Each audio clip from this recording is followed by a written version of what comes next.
Tras la agresión de mi hermano a mi prometida, mis padres cerraron filas acusándola a ella e intentando acallar la verdad. Sin embargo, la justicia llegó con el veredicto de culpabilidad, y poco después, con el colapso de la empresa familiar. Fue entonces cuando aprendieron, de la forma más dura, el costo real de proteger a quien no lo merecía. Tengo 29 años y trabajo como técnico de mantenimiento aeronáutico en un aeropuerto regional. Desde niño crecí acostumbrado a ser el segundo lugar permanente frente a mi hermano mayor, Fernando, el hijo dorado que mis padres siguen venerando hasta el día de hoy. Yo era el chico que desarmaba motores por curiosidad, el que prefería entender cómo funcionaban las cosas antes que destacar en público. Él, en cambio, era el orgullo familiar, el nombre que mis padres repetían con una sonrisa en cada reunión social, cada evento religioso, cada conversación que implicara estatus. Hace 4 años conocí a Madison, mi prometida. Llevamos 8 meses comprometidos y planeábamos casarnos en octubre. Ella es maestra de 3er grado. Yo me aseguro de que los aviones sigan en el aire. Entre los dos habíamos construido una vida que se sentía firme, real, planes de comprar una casa con jardín, quizá adoptar 2 perros, pensar en hijos cuando estuviéramos preparados. Nada extravagante, solo una vida tranquila y honesta. Fernando, con 34 años, fue mariscal de campo en la preparatoria, tiene un título en negocios y ocupa un puesto de mando medio en un banco regional. Mis padres siempre lo colocaron en un pedestal. Nunca dijeron abiertamente que yo los decepcionara, pero esa sensación estaba presente en cada comida familiar, en cada comparación silenciosa. Mientras yo estudié en una escuela técnica y construí una carrera sólida con mis manos, él era el ejemplo que ellos mostraban al mundo. Cuando una familia asigna valor desde temprano, no todos crecen. Algunos aprenden a reducirse para no incomodar el relato dominante. En ese momento, Fernando estaba a punto de recibir un ascenso importante, gerente de sucursal. Mis padres llevaban meses hablando de eso como si fuera un logro colectivo. El negocio de consultoría de mi padre dependía en gran medida de sus conexiones sociales y todo estaba atado a la reputación de mi hermano. Su éxito no era solo suyo, era la moneda social de toda la familia. Para celebrar su aniversario número 35, mis padres organizaron una fiesta enorme. Alquilaron un jardín privado, colgaron luces decorativas por todos lados e invitaron a unas 60 personas, familiares, amigos, conocidos acumulados durante años. Un verdadero espectáculo. Fernando llegó con su esposa Brittany. Madison llevaba un vestido azul que había esperado usar durante semanas. Llegamos alrededor de las 4 de la tarde. El clima era perfecto. Para las 5, mi madre ya llevaba varias copas de champaña y hablaba sin parar sobre su matrimonio ejemplar. Mi padre se movía junto a la parrilla como si estuviera en campaña política. Fernando apareció más tarde, cerca de las 6, haciendo una entrada calculada. Saludó a todos, sonrió, dio un pequeño discurso sobre el legado familiar que me revolvió el estómago. Después de la cena, la música subió de volumen. Sonaban clásicos de Journey y Bon Jovi. Madison y yo nos quedamos mayormente al margen. Ella estuvo un rato conversando sobre la boda con mi prima Ashley. Cerca de las 7:30 noté algo que me incomodó. Fernando la observaba. No era una mirada casual. Seguía cada uno de sus movimientos. Cuando Madison se reía, sus ojos no se apartaban de ella. Algo no encajaba. Poco después, Madison se acercó a mí. Se veía agotada, con ojeras marcadas. Había tenido una semana difícil en la escuela. Necesito 5 minutos lejos de todo esto, me dijo en voz baja. Me duele la cabeza y si alguien más me pregunta cuándo tendremos hijos, creo que voy a explotar. Le sonreí con suavidad y le sugerí que entrara al edificio principal, donde había salas tranquilas al fondo. Le dije que se tomara el tiempo que necesitara y que la buscaría luego. Me apretó la mano, besó mi mejilla y se fue por una entrada lateral. Me quedé conversando con un amigo de mi padre que quería hablar sobre nuevas certificaciones de la aviación. Intenté ser breve, pero la charla se alargó más de la cuenta. Pasaron casi 30 minutos antes de que algo dentro de mí me dijera que debía ir a buscarla. El edificio tenía un pasillo largo con varias habitaciones pequeñas a los lados. El encargado del lugar había mencionado que esa ala no se usaba durante eventos. Las puertas estaban oscuras. Fui revisando una por una. Vacía, vacía, silencio hasta que escuché su voz. No, por favor, detente. El sonido venía de la última habitación al fondo del pasillo. La puerta estaba cerrada. Giré la manija. Estaba con llave. Volví a escucharla llorar y todo se volvió rojo. Hay instantes en los que el cuerpo entiende antes que la mente. Cuando el peligro es real, no existe el debate moral, solo la urgencia de detenerlo. Embestí la puerta con el hombro una vez, 2 veces. El marco cedió y la cerradura salió despedida. Fernando tenía a Madison contra la pared, usando todo su peso para inmovilizarla. Una mano le cubría la boca. El vestido estaba rasgado en el hombro, dejando al descubierto su ropa interior. Ella luchaba, lloraba, trataba de apartarlo sin éxito. Sus ojos se encontraron con los míos, llenos de terror puro. No pensé, solo actué. Lo tomé del cuello de la camisa y lo arranqué de ella con tanta fuerza que se estrelló contra la pared opuesta. Se giró confundido, abrió la boca para hablar. No lo dejé. Le di un golpe directo en la mandíbula con todo lo que tenía. Cayó al suelo. Lo seguí y volví a golpearlo. Sentí cómo se rompía su nariz bajo mis nudillos. Había sangre por todas partes. Cada golpe llevaba años de rabia acumulada, cada cena en la que fui invisible, cada vez que mis padres lo eligieron a él sobre la decencia básica. Alguien me sujetó por detrás y me arrancó de encima. Era mi primo Michael, un hombre corpulento que trabaja en logística. Gritaba algo, pero no podía distinguir palabras. Corrí hacia Madison. Se desplomó contra mí temblando, incapaz de hablar. La gente comenzó a llenar el pasillo. Mi madre gritaba. Michael llamaba al 911. Fernando no podía incorporarse. Resbalaba en su propia sangre. Mi madre se abrió paso hasta él, cayó de rodillas y empezó a tocarle el rostro desesperada. Luego me miró, vio la sangre en mis manos y su expresión se transformó en odio absoluto. ¿Qué le hiciste a tu hermano?, gritó. Pregúntale qué estaba haciendo cuando entré, respondí. Ella negó con la cabeza. Él jamás haría algo así. Miró a Madison, su vestido roto, sus lágrimas, su miedo. Por un segundo pensé que entendería. Pero no. Tal vez malinterpretaste sus intenciones, le dijo a Madison. Dijiste algo que pudo confundirlo. Me interpuse entre ellas. Aléjate de ella, dije con una voz que ya no parecía mía. Aléjate ahora mismo. Y en ese instante entendí que para mis padres la verdad nunca pesaría más que su hijo favorito. Cuando la verdad amenaza una identidad construida durante años, algunos prefieren sacrificar la justicia antes que admitir el error. Mi padre llegó empujando a través de la multitud. Lo vio todo en cuestión de segundos. Fernando sangrando en el suelo, yo con las manos manchadas de sangre, Madison llorando, la gente observando en silencio incómodo. En su rostro se sucedieron varias expresiones rápidas, casi imperceptibles: cálculo, estrategia, control de daños. No estaba pensando en lo ocurrido, sino en cómo girarlo, cómo reducir el impacto, cómo proteger lo que consideraba realmente importante. Fue Madison quien rompió el silencio. Su voz apenas fue un susurro, pero bastó para que todos callaran. Contó todo, sin adornos ni dramatismos innecesarios. Explicó cómo Fernando la había seguido al interior del edificio, cómo la acorraló en esa habitación, cerró la puerta con llave y se interpuso cuando intentó salir. Describió cómo la sujetó con fuerza, cómo le cubrió la boca cuando gritó, cómo desgarró su vestido al tirar de él hacia abajo, cómo la manoseó mientras le decía que ella lo había provocado toda la noche, que en el fondo lo deseaba. Dijo que luchó, que intentó apartarlo, pero él era más fuerte. Mi madre empezó a llorar, pero no por Madison. Lloraba por Fernando, por su rostro destrozado, por su futuro profesional, por la imagen de la familia. Las sirenas se escuchaban cada vez más cerca. La fiesta había terminado. En realidad, todo había terminado. Fernando me miró una sola vez, solo una. No vi culpa, ni vergüenza, ni arrepentimiento, solo confusión, como si genuinamente no entendiera por qué yo estaba tan furioso. Esa mirada se me quedó grabada. Supe en ese instante que él no creía haber hecho nada malo y que nunca lo haría. También supe que esto no iba a terminar ahí. Apenas estaba comenzando. La policía separó a todos. 2 agentes jóvenes tomaron primero la declaración de Madison. Ella repitió todo con un nivel de detalle que le quebraba la voz. Fotografiaron su vestido roto, las marcas en sus hombros y pecho, su rostro, los moretones que ya comenzaban a aparecer donde Fernando la había sujetado. Luego fue el turno de Fernando, la nariz destruida, el labio partido, la sangre. El oficial me preguntó directamente si yo le había hecho eso. Respondí que sí. Me preguntó por qué. Le conté exactamente lo que vi. Asintió y lo anotó. Los paramédicos subieron a Fernando a la ambulancia con conmoción cerebral, puntos de sutura. La nariz debía ser recolocada. Mi madre intentó subir con él. Se lo permitieron. Cuando la oficial terminó de tomar la declaración de Madison, le preguntó si deseaba presentar una denuncia formal. Madison me miró, luego volvió la vista hacia la gente. Sí, dijo. Y quiero un examen forense completo. Quiero que todo quede documentado. Fotografías, ADN, registros médicos, todo. La oficial se mostró sorprendida. La mayoría de las personas en SOC no piensa con tanta claridad. No voy a permitir que él salga caminando de esto, respondió Madison ahora con la voz más firme. Quiero cada prueba registrada. Se hicieron llamadas. Fuimos al hospital para el examen por agresión sexual. 3 horas después salimos con una carpeta llena de documentación, fotografías de los moretones en su pecho, hombros y brazos, células de piel bajo sus uñas por haberlo arañado al defenderse, marcas en el cuello y la boca, informes médicos describiendo lesiones defensivas compatibles con su relato.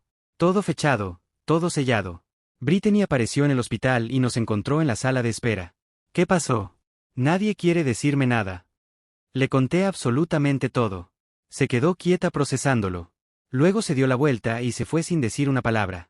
Más tarde supimos que condujo directo a su casa, hizo las maletas y presentó la solicitud de divorcio en menos de 48 horas. A mí me llevaron a la comisaría por separado. Fotografiaron mis nudillos abiertos y me hicieron redactar mi declaración. Mencionaron los daños en el marco de la puerta, la cerradura arrancada de la madera y dijeron que el Estado probablemente presentaría cargos contra Fernando cuando saliera del hospital. ¿Voy a ser acusado?, pregunté. Probablemente no, dadas las circunstancias, respondieron, pero no depende de nosotros.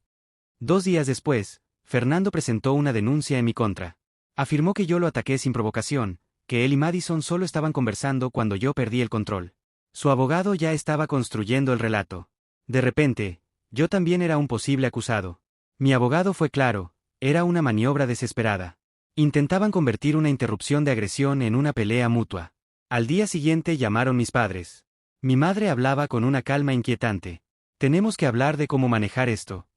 ¿Manejar qué?, respondí. Fernando agrediendo a Madison. Fue inapropiado, sí, dijo, pero esto debe mantenerse en privado. Si esto se hace público, lo perdemos todo. El negocio de tu padre. El ascenso de Fernando. Le recordé que Madison ya había declarado ante la policía. La calma se quebró. Estás siendo vengativo. Estás destruyendo esta familia. ¿Por qué? Dilo. Silencio. La sangre es más espesa que el agua, dijo mi padre al fondo. Colgué. El lugar del evento tenía cámaras de seguridad. La fiscalía solicitó las grabaciones. Las cámaras cubrían el pasillo. Deberían haber mostrado a Fernando siguiendo a Madison. El horario, toda la secuencia. 2 días después, mi abogado me llamó. Su voz tenía un tono distinto. El dueño del lugar dice que no encuentra las grabaciones. Dice que el sistema pudo haber fallado, que sigue buscándolas. Conveniente. Hubo un silencio largo. Alguien llegó a él. Sin ese video, la línea de tiempo se volvió más difícil de probar. El abogado de Fernando aprovechó de inmediato. El vestido roto de Madison se volvió una prueba clave. La defensa contrató a su propio perito, quien afirmó que el vestido podría haberse rasgado durante la pelea entre Fernando y yo, y que las pruebas forenses eran ambiguas. Mis padres iniciaron una campaña, llamaron a familiares, dijeron que Madison era exagerada, inestable, interesada en dinero, que Fernando había cometido un error pero no merecía que le arruinaran la vida, que yo estaba siendo manipulado. La mitad de la familia lo creyó, la otra mitad dejó de responder. Una noche me llamó mi prima Ashley. Su voz temblaba. Vi algo en la fiesta. Fernando estuvo observando a Madison toda la noche como si la estuviera siguiendo. Luego lo vi ir tras ella al edificio. Esperó un minuto antes de entrar. ¿Declararías eso? Silencio largo. Escuché su respiración. Mis padres me van a desheredar. Es tu decisión, pero ayudaría. Otra pausa. Lo haré, dijo finalmente. No puedo no hacerlo. El abogado de Fernando intentó excluir su testimonio. El juez lo rechazó. Tuvimos que posponer la boda. Octubre llegó y pasó mientras estábamos enterrados en procedimientos legales. No había nada que celebrar. Madison lloró cuando cancelamos el depósito del lugar. 3 semanas después, mis padres aparecieron en nuestro departamento sin avisar. Mi madre comenzó a hablar antes de que pudiera cerrar la puerta. Tenemos que arreglar esto como familia. Fernando está arrepentido, pero su abogado le dijo que no lo diga. Madison salió del dormitorio. Mi madre intentó abrazarla. Ella retrocedió de inmediato. No me toques. El rostro de mi madre se desplomó. Entonces cambió de estrategia. Adoptó ese tono maternal que siempre había usado para controlar situaciones y supe que la verdadera batalla todavía no había terminado. Entiendo que estés confundida y alterada, dijo ella con esa voz cuidadosamente modulada que siempre usaba cuando quería parecer razonable. A veces la memoria juega malas pasadas, sobre todo en situaciones tan estresantes. No todo es tan claro como parece cuando uno está emocionalmente involucrado. Fuera, la interrumpí sin levantar la voz, pero avanzando un paso para interponerme físicamente entre ella y Madison. Tienes 10 segundos. El silencio se volvió denso. Me miró como si no pudiera creer lo que estaba escuchando, como si la idea de que alguien le pusiera un límite real fuera inconcebible. No te atreverías, dijo al fin ladeando la cabeza con una media sonrisa cargada de desafío. Saqué el teléfono del bolsillo delantero del pantalón, desbloqueé la pantalla con calma y empecé a marcar el 911 sin apartar la vista de ella, contando mentalmente cada segundo. No llegué a completar la llamada. Al 6.º tono, su expresión cambió. Se dio media vuelta con un movimiento brusco y caminó hacia la puerta, pero antes de cruzarla lanzó la última puñalada cuidadosamente dirigida. Estás tirando a la basura a tu familia por una chica. La puerta se cerró con un golpe seco. Madison estaba temblando. Le rodeé los hombros y respiramos juntos hasta que su pulso empezó a bajar. Unos días después, mi supervisor me llamó a su oficina. Cerró la puerta con cuidado antes de hablar, como si no quisiera que nadie escuchara una conversación que no era solo laboral. Me enteré de tu situación, dijo apoyando los antebrazos sobre el escritorio. Sé que se viene un proceso largo. Tómate todo el tiempo que necesites para lo del juicio. La empresa te va a respaldar. No fue un discurso grandilocuente, pero en ese momento significó más de lo que él probablemente imaginó. La fiscal del caso, Rebecca, revisó cada documento, cada testimonio y cada informe como si estuviera armando un rompecabezas pieza por pieza.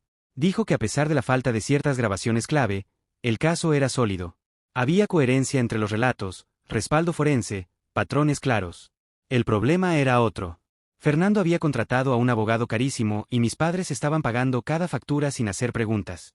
El tipo presentó moción tras moción para excluir pruebas, para desacreditar testigos, para retrasar audiencias. Cada escrito estaba diseñado no para ganar el caso, sino para desgastarnos, para que alguien en algún punto se quebrara. Mi padre incluso me envió una carta escrita a mano, algo que no hacía desde hacía años. Hablaba del fondo universitario como si fuera una herencia sagrada. La parte correspondiente a Fernando ya no existía. La mía seguía intacta, $85,000. Si ayudas con la defensa legal de Fernando, te firmo el fondo completo, decía. Sin rodeos. Le respondí con una sola línea, escrita con una claridad que no dejaba espacio a negociación, quédatelo. 2 días después, Fernando apareció en mi lugar de trabajo, gritando en el estacionamiento, fuera de sí, acusándome de arruinarle la vida. Seguridad tuvo que escoltarlo fuera del edificio mientras los empleados miraban desde las ventanas. A Madison la llamó el director de su escuela. Ambos pensamos que iban a despedirla. En lugar de eso, le ofrecieron licencia paga y le aseguraron que su puesto estaba protegido mientras durara el proceso. Salió de esa reunión llorando, pero esta vez de alivio. Luego fue Brittany quien se puso en contacto conmigo. Nos encontramos en un diner a unos 40 minutos del pueblo, lejos de miradas conocidas. Sacó su teléfono con las manos temblorosas y lo deslizó por la mesa. Capturas de pantalla. Mensajes. Comentarios inapropiados de Fernando dirigidos a otras mujeres, algunos enviados de madrugada, otros durante reuniones familiares. Esto fue meses después de casarnos, me dijo. Me juró que eran bromas, que yo exageraba. Pasé 3 años preguntándome si estaba loca. Le pregunté si estaría dispuesta a testificar. No respondió de inmediato. Se quedó mirando su café ya frío durante un largo rato. Cuando alzó la vista, tenía los ojos llenos de lágrimas. Si lo hago, su familia va a destruirme. Lo sé, le dije. Pero si no lo haces, va a volver a hacerlo con alguien más. 3 días después llamó a Rebecca y aceptó declarar. Ahí fue cuando mis padres se enteraron. Mi padre apareció en la casa de la madre de Brittany una noche, cerca de las 9, golpeó la puerta con fuerza una y otra vez. Ella llamó a la policía. Le dieron una advertencia formal por acoso. La fiscalía solicitó una orden de protección. El juez la concedió, 500 pies de distancia respecto a cualquier testigo. No les importó. Mi madre empezó a aparecer casualmente en el supermercado donde compra Madison. Se quedaba en la sección de frutas fingiendo elegir aguacates, esperando. Madison no denunció porque no tenía forma de probar que no fuera coincidencia. En cuanto yo llegaba, mi madre se iba. Luego intentaron otra cosa. Fernando apareció en nuestro departamento acompañado por mis padres y por mi tío Daniel, un pastor conocido por su discurso sobre el perdón. Queremos hablar con Madison en privado, dijo Daniel para que Fernando pueda disculparse correctamente. Madison no le debe nada, respondí. Y ustedes se están pasando de la línea. Estás interfiriendo en su camino hacia la redención, insistió. Salgan de mi puerta. Se fueron. Más tarde, Daniel me llamó para decir que estaba rezando por mi alma. Bloqueé su número. La campaña de desprestigio se intensificó. Mis padres empezaron a decir que Madison había seducido a Fernando. En un pueblo chico, ese tipo de rumores corren rápido. Algunas amistades de Madison dejaron de llamarla. Las verdaderas se quedaron sin condiciones. Cuando el agresor no logra controlar a la víctima, intenta controlar el relato y para eso necesita convertirla en culpable. Mi abogado me dijo que la denuncia cruzada contra mí se estaba desmoronando. Las pruebas mostraban que yo había intervenido para frenar una agresión. La fiscalía decidió no presentar cargos. La audiencia preliminar se fijó para 8 semanas después. Rebecca expuso la estrategia de la acusación con precisión quirúrgica, el testimonio de Madison, el examen forense, el vestido rasgado, mi declaración, la de Ashley, la de Brittany. Todo encajaba. El abogado de Fernando atacó cada punto. Dijo que la memoria de Madison no era confiable, que las pruebas forenses no eran concluyentes, que los testigos estaban sesgados. Aún así, el juez determinó que había evidencia suficiente para ir a juicio. Fijó fecha para 4 meses después. Entonces llegó otro golpe. El juez aceptó una moción para excluir las fotos de mis nudillos lastimados por considerarlas potencialmente prejuiciosas, ya que podían sugerir violencia de mi parte. La fiscalía no podría usarlas. De inmediato, la defensa pidió incluirlas para su propio argumento. Alegaron que demostraban uso excesivo de fuerza y que yo había sido el agresor. El juez lo permitió. Rebecca me llamó esa noche. No es el escenario ideal, dijo, pero los jurados entienden las reacciones protectoras. El banco donde trabajaba Fernando lo puso en licencia sin goce de sueldo. Su abogado intentó usarlo como prueba de prejuicio institucional. El banco respondió que era protocolo estándar. Madison empezó a tener pesadillas. Se despertaba agitada, a veces gritando. Yo la sostenía hasta que volvía a ubicarse. Se negó a ir a terapia. No puedo hablar más de esto, me dijo. Cada vez que lo digo en voz alta, vuelvo a esa habitación. Mis padres escalaron de nuevo. Llamaron a los padres de Madison para convencerlos de que todo estaba exagerado. El padre de Madison los cortó en seco. Criaron a un depredador. No nos contacten otra vez. Mi padre envió un correo larguísimo acusando a la familia de Madison de destruir la nuestra. El padre de ella lo reenvió a la fiscalía como prueba de intimidación a testigos. La intimidación rara vez se presenta como una amenaza directa. A veces llega disfrazada de preocupación, de querer arreglar las cosas. Las grabaciones seguían desaparecidas. Mi abogado contrató a un perito informático que encontró rastros de archivos borrados. Alguien había accedido al sistema de forma remota 2 días después de la fiesta y eliminado marcas de tiempo específicas. El dueño del lugar habló de un virus. Nadie le creyó. Entonces Ashley encontró algo. Revisando las fotos de su teléfono, halló una imagen tomada cerca de las 7:30. Fernando aparecía al fondo, mirando fijamente a Madison mientras ella hablaba con otra persona. Madison no se daba cuenta. La expresión de Fernando era inconfundible. La defensa intentó excluirla. El juez la admitió. 3 semanas antes del juicio, el abogado de Fernando encontró a un tipo dispuesto a mentir. Decía ser un exnovio universitario de Madison y afirmaba que ella tenía antecedentes de denuncias falsas. Rebecca investigó. Descubrió su historial criminal y 2 órdenes de restricción de mujeres distintas. Presentó una moción de emergencia para excluirlo. El juez la concedió y amenazó a la defensa con sanciones, pero el daño estaba hecho. Madison pasó un día entero sin hablar, sentada en la cama mirando la pared. Le llevé té por la tarde. Finalmente me miró. Ahora entiendo por qué la gente no denuncia, dijo. Te obligan a demostrar que eres una víctima perfecta y nadie lo es. Eres la persona más fuerte que conozco. Sonrió cansada. No me siento fuerte. Siento que me estoy ahogando. Mi primo menor Tyler me escribió. Tiene 22 años, recién graduado en biología. Nos encontramos a tomar café. Vi algo en la fiesta, me dijo. Y creo que ya no puedo quedarme callado. Debí haber dicho algo en ese momento, pero no lo hice. No quería provocar una escena ni añadir más tensión a una noche que ya estaba cargada. Sin embargo, la imagen no se me fue de la cabeza. Había visto a Fernando acorralar a Madison cerca de los baños, temprano en la velada. Él tenía la mano apoyada con firmeza en su brazo, invadiendo su espacio personal, colocándose demasiado cerca. Madison intentaba retroceder, dar pequeños pasos hacia atrás, pero él insistía. Su incomodidad era evidente, incluso para alguien que no estaba prestando demasiada atención. Más tarde supe que quería declarar. Quería que el jurado entendiera que Fernando no actuó por impulso, que había estado fijándose en ella durante toda la noche, observándola, buscándola, esperando el momento.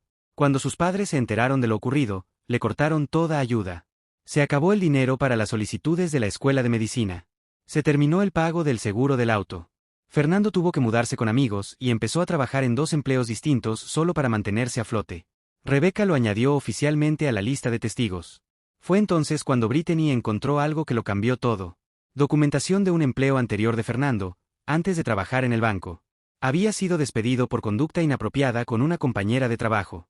La empresa había silenciado el asunto con un acuerdo de confidencialidad y un paquete de indemnización.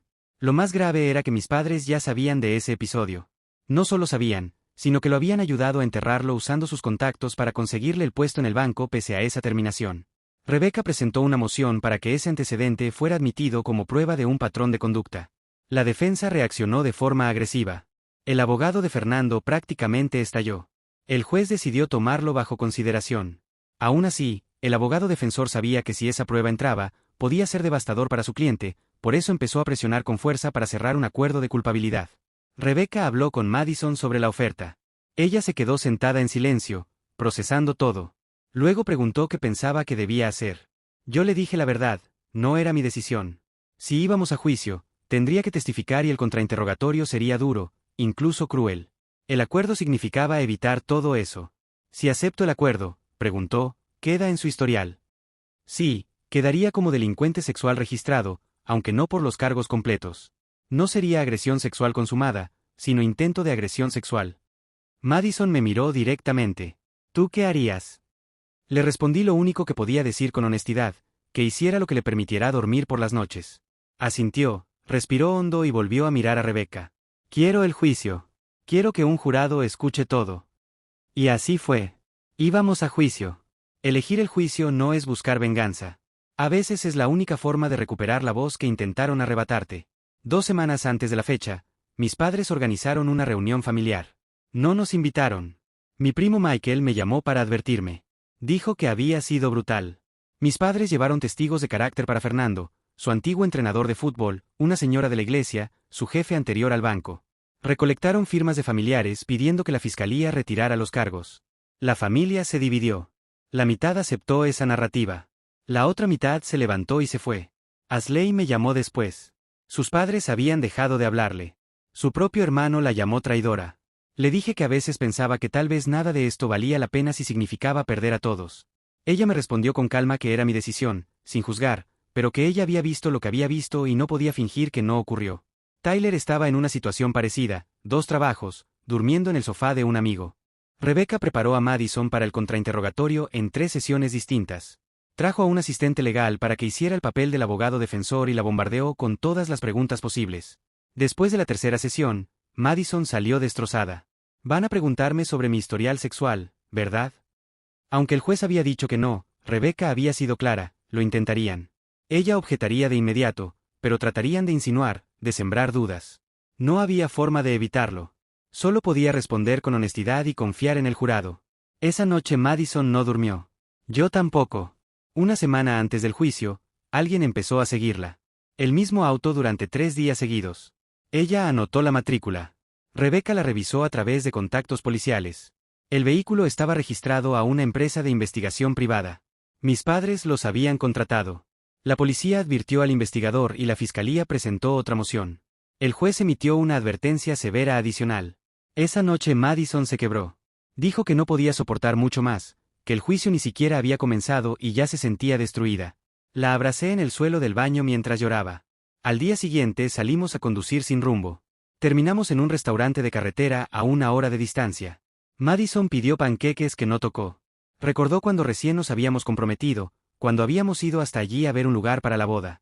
El sitio había sido un desastre con la peor alfombra que había visto en su vida. Casi sonrió. Dijo que todo parecía tan simple en ese entonces. Le dije que volvería a hacerlo, aunque no estaba seguro. Solo le tomé la mano sobre la mesa. 3 días antes del juicio, el juez resolvió sobre el despido laboral anterior. La prueba era admisible. Consideró que demostraba un patrón relevante. La defensa perdió. El abogado de Fernando hizo un último intento desesperado. Acuerdo. Rebecca volvió a hablarlo con Madison. Le dijo que no tenía que hacerlo, que nadie la culparía. Madison negó con la cabeza. Dijo que necesitaba que la gente escuchara lo que pasó, no una versión reducida. Y cuando una víctima rechaza un acuerdo, no siempre es por castigo. A veces es porque necesita que la verdad exista en voz alta, frente a testigos, sin recortes ni negociaciones. La noche previa al juicio nos sentamos en el sofá sin hablar. La televisión estaba encendida, pero ninguno miraba. Madison me preguntó si creía que ganaríamos. Le dije que no lo sabía. Empezó a llorar diciendo que no sabía qué haría si él salía libre. Le prometí que lo enfrentaríamos juntos. La mañana llegó demasiado rápido. Me puse el traje. Madison eligió un vestido gris sencillo. Fuimos al tribunal en silencio. Rebecca nos esperaba afuera y nos dijo que las pruebas eran sólidas y que confiáramos en el proceso. La sala era más pequeña de lo que imaginaba. Unas 50 plazas, muchas ocupadas por personas conocidas, Ashley, Tyler, los padres de Madison. Del otro lado, mis padres, sus simpatizantes y los testigos de carácter. Fernando estaba sentado en la mesa de la defensa. Parecía más viejo. La nariz rota ya había sanado, torcida, con una cicatriz visible en el labio, pero conservaba esa postura arrogante. El juez entró. Una mujer de unos 50 años, cabello gris recogido y mirada afilada. La selección del jurado tomó toda la mañana. Para el almuerzo, 12 jurados y 2 suplentes, 8 mujeres y 4 hombres. Los alegatos iniciales comenzaron después. Rebecca fue directa y clara. Mostró fotografías del vestido rasgado de Madison, las marcas en su hombro y pecho, la habitación cerrada con el daño en el marco de la puerta. Explicó cómo yo intervine para detener el ataque. El abogado defensor siguió un guión predecible. Afirmó que Madison había coqueteado con Fernando, que entró voluntariamente a la habitación y que cuando yo aparecí entró en pánico e inventó la historia. Me presentó como el verdadero agresor. La mano de Madison temblaba. La apreté con fuerza. La fiscalía llamó primero a los agentes que respondieron al llamado. Describieron la escena, el estado de Madison, la puerta cerrada con el cerrojo arrancado del marco, las lesiones de Fernando. La defensa intentó sembrar dudas, sugirió que no podían saber qué ocurrió antes de llegar, pero no funcionó. Luego, Asley testificó. Habló de cómo Fernando siguió a Madison, cómo la vigilaba y la acompañó hasta el edificio. La defensa trató de presentarlo como comportamiento normal en una fiesta, pero el jurado no parecía convencido. El juicio apenas comenzaba y todos sabíamos que lo más difícil todavía estaba por venir. Había estado en muchas fiestas, dijo Asley con firmeza desde el estrado. Eso no fue normal, dijo sin titubeos. Una de las mujeres del jurado asintió apenas, casi imperceptible. Tyler declaró después. Contó cómo Fernando había acorralado a Madison más temprano esa noche, invadiendo su espacio personal, demasiado cerca, mientras ella mostraba un claro lenguaje de incomodidad. Con eso, el primer día del juicio llegó a su fin. Los jurados no solo escuchan palabras, observan silencios, gestos, coherencias. A veces una sola mirada dice más que un alegato entero. Rebecca nos dijo que en términos generales había ido bien, aunque advirtió que el segundo día sería mucho más duro. Pedimos comida china y nos sentamos frente a las cajas abiertas, removiendo los fideos sin ganas. Ninguno tenía realmente apetito. El segundo día comenzó con el testimonio de Brittany. Caminó al estrado con paso firme y relató el comportamiento controlador de Fernando durante su matrimonio, los celos constantes, el aislamiento progresivo, los mensajes inapropiados que había descubierto con el tiempo. La defensa la interrogó con dureza, insinuando que estaba resentida y que mentía por venganza. Brittany sostuvo la mirada del abogado y respondió con calma. Estoy agradecida por el divorcio, dijo. Me salvó de un hombre peligroso. Entonces Rebecca presentó lo que todos sabíamos que cambiaría el rumbo del juicio. Salió a la luz la evidencia de una terminación laboral previa de Fernando, conductas inapropiadas, un acuerdo de confidencialidad y como mis propios padres habían sabido lo ocurrido y lo ayudaron a enterrarlo. El abogado defensor objetó, pero ya era tarde. El jurado había escuchado cada palabra. Miré a mis padres. Estaban completamente devastados. Después vino mi testimonio. Expliqué cómo los encontré, paso a paso, sin omitir nada, la mano de Fernando cubriendo la boca de Madison, el terror en sus ojos, el vestido roto y bajado a la fuerza, su mano tocándola sin consentimiento. La defensa intentó pintarme como inestable, sugiriendo que solo estaba buscando una excusa para hacerle daño. Cualquier hombre que no defienda a su prometida en una situación así no merece ser llamado hombre, respondí. La defensa mostró fotos de mis nudillos insinuando uso excesivo de fuerza. Expliqué que me detuve cuando alguien me separó de él. Durante el almuerzo, Rebecca me había advertido que ese punto podía incomodar al jurado. Vi a 2 de ellos moverse incómodos en sus asientos. En el contrainterrogatorio, la fiscal me preguntó si me arrepentía de lo ocurrido. Me tomé un segundo antes de responder. Lamento que haya llegado a ese punto.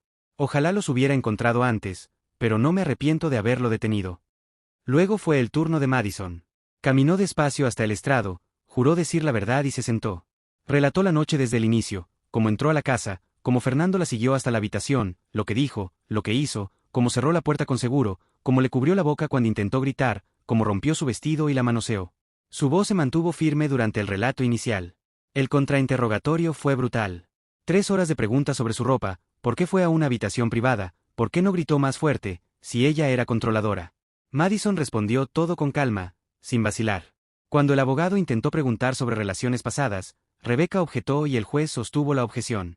Intentó ir más lejos, insinuando su historial sexual. Sostenido, dijo el juez con severidad. Una pregunta más fuera de lugar y lo declaró en desacato.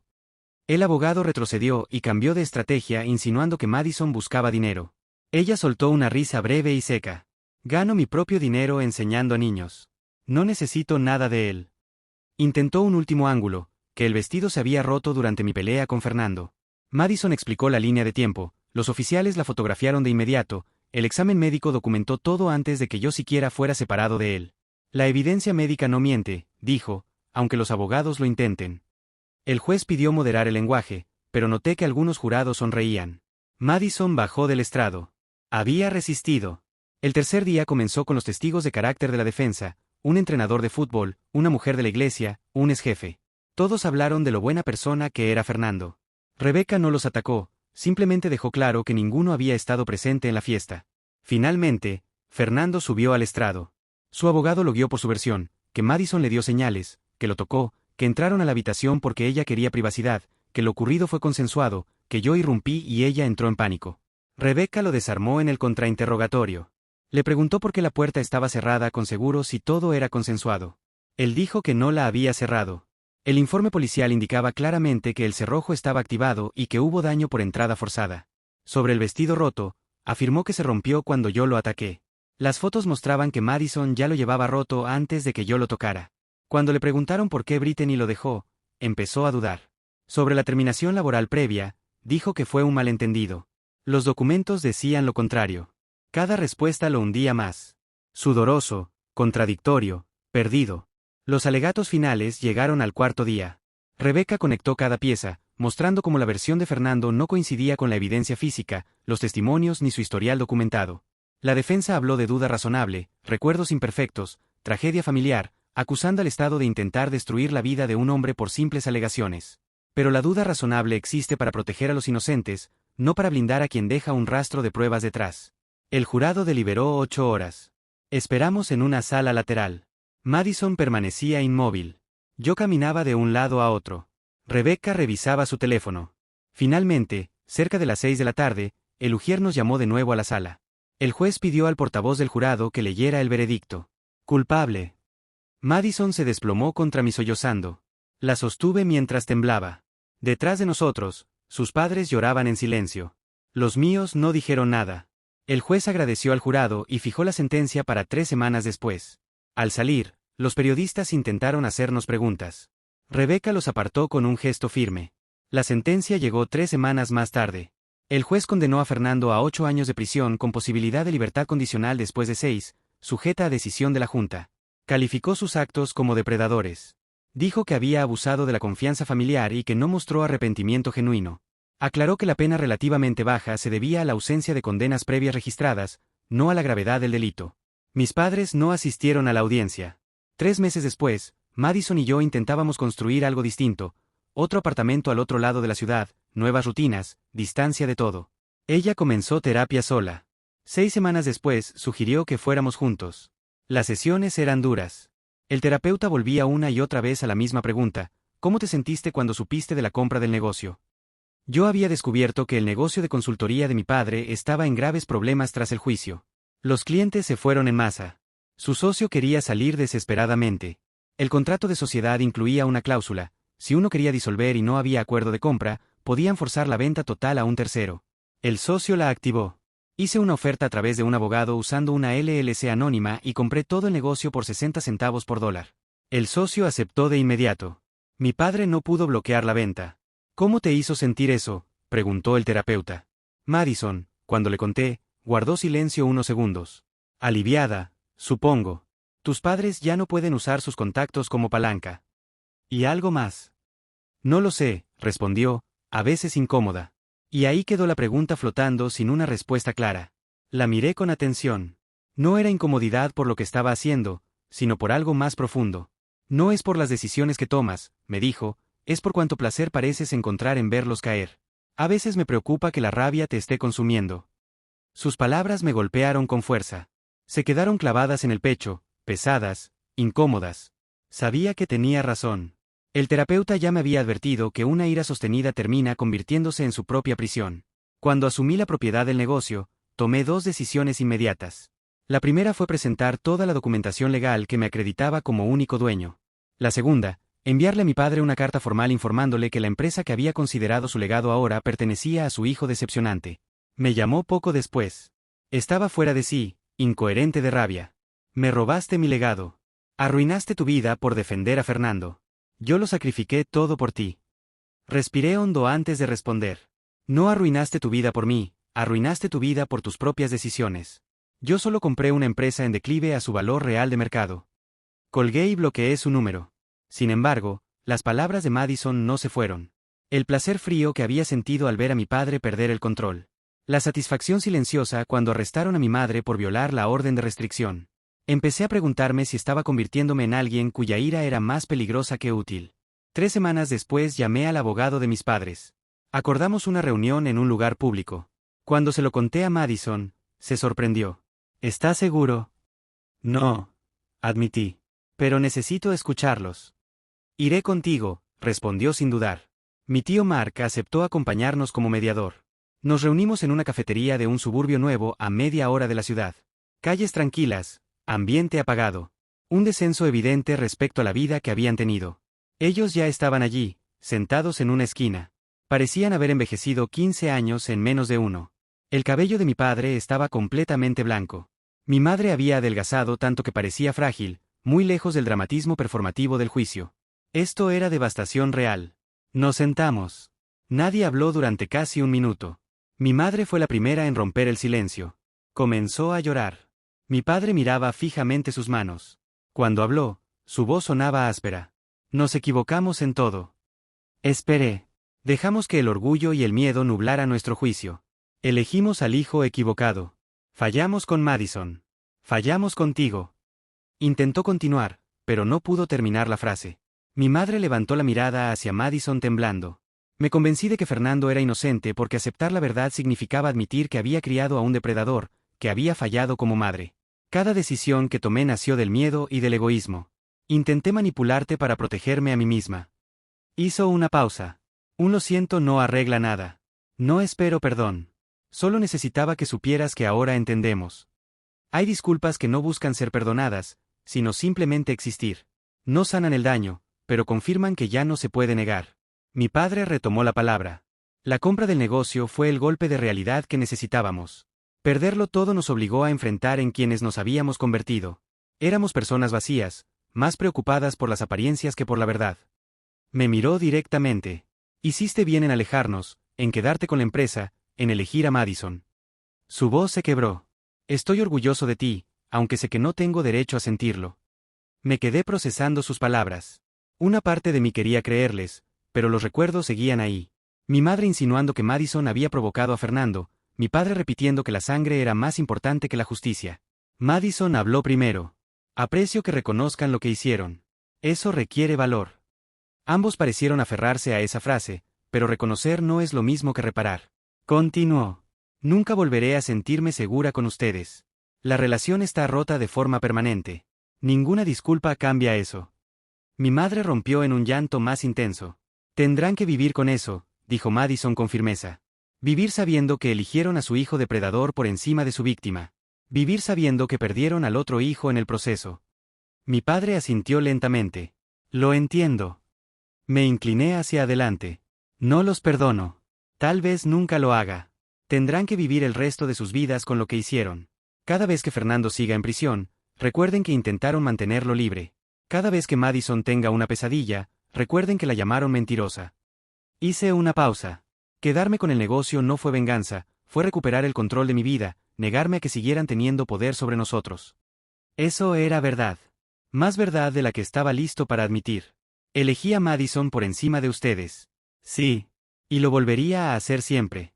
No porque la sangre no importe, sino porque ustedes demostraron que no eran familia cuando más importaba. Elegir no perdonar no siempre nace del rencor. A veces es el límite necesario para que el daño no vuelva a repetirse. Nos levantamos. Madison se levantó conmigo. Tuvieron su oportunidad de disculparse. Los escuché. Nada cambia. Se ganaron su aislamiento. Se ganaron cada consecuencia. Nos fuimos. Más tarde Mark me llamó. Dijo que mis padres se habían quedado allí más de una hora llorando. ¿Te sientes mejor?, preguntó. No, respondí. Solo terminado. La rabia seguía ahí, pero ya no la dejaba dirigir mis decisiones. Esa noche, Madison me preguntó si creía que ellos realmente habían cambiado. Tal vez, dije, pero el cambio no borra el daño. Asintió. Estoy orgullosa de que los hayas enfrentado. Tenía miedo de que la rabia te transformara en alguien que no reconociera. La abracé. Eso no va a pasar. Nos sentamos en el sofá. Ella se apoyó en mí. Hoy tuve un buen día en la escuela, me dijo. El primero en meses en el que no pensé en el juicio ni una sola vez. Sonreí. Un alumno, Lucas, me dijo que soy su profesora favorita porque dejo que hagan pausas para bailar entre ejercicios de matemáticas. Ese es el mayor elogio posible, le dije. Guardó silencio un momento. Creo que algún día voy a estar bien. Yo también. Sanar no es olvidar lo que ocurrió, es construir una vida donde el trauma ya no dicta cada decisión. Un año después de la sentencia, Madison y yo por fin estábamos construyendo algo real. El negocio se mantenía estable bajo la nueva administración que contraté. Ella volvió a dar clases a tiempo completo, regresando a casa con historias llenas de luz, no de agotamiento. Compramos una casa pequeña con jardín y adoptamos un perro, Buddy, cuya única misión en la vida era conseguir premios y perseguir ardillas. Fernando seguía en prisión. No le iba bien, según lo que supimos, pero ya no sentía satisfacción por eso. Solo lo registraba como un hecho. Mis padres permanecieron en su suburbio, colaborando como voluntarios con una organización contra la violencia doméstica. Demasiado tarde, pero al menos algo. La familia siguió adelante. Ashley y Tyler se volvieron más unidos que nunca. Brittany rehizo su vida en otro estado y le envió a Madison una tarjeta sencilla en el aniversario del veredicto: gracias por ser valiente. Una vez alguien en el trabajo me preguntó si había conseguido venganza. No respondí. Solo dije, consecuencias. Era, en su mayoría, verdad. Soltar fue un proceso lento, pero tenía tiempo. Pasábamos los sábados en el parque viendo a Buddy ladrar a las hojas mientras Madison sonreía a mi lado. ¿Recuerdas cuando todo era complicado?, me preguntó un día. Algunas cosas aún lo eran, pero no esto. Perro, sol, café quemado, su mano en la mía. La rabia todavía aparecía a veces, pero cada vez menos. Los días buenos finalmente superaban a los malos. No éramos perfectos ni estábamos completamente sanados, pero estábamos vivos juntos, construyendo algo nuevo con lo que quedó. Y eso era suficiente. Y hasta aquí llega esta historia. Si llegaste hasta el final, te agradezco mucho por escuchar. Me encantaría saber qué opinas, así que te invito a escribir en los comentarios tu experiencia o tu punto de vista sobre lo que acabas de escuchar.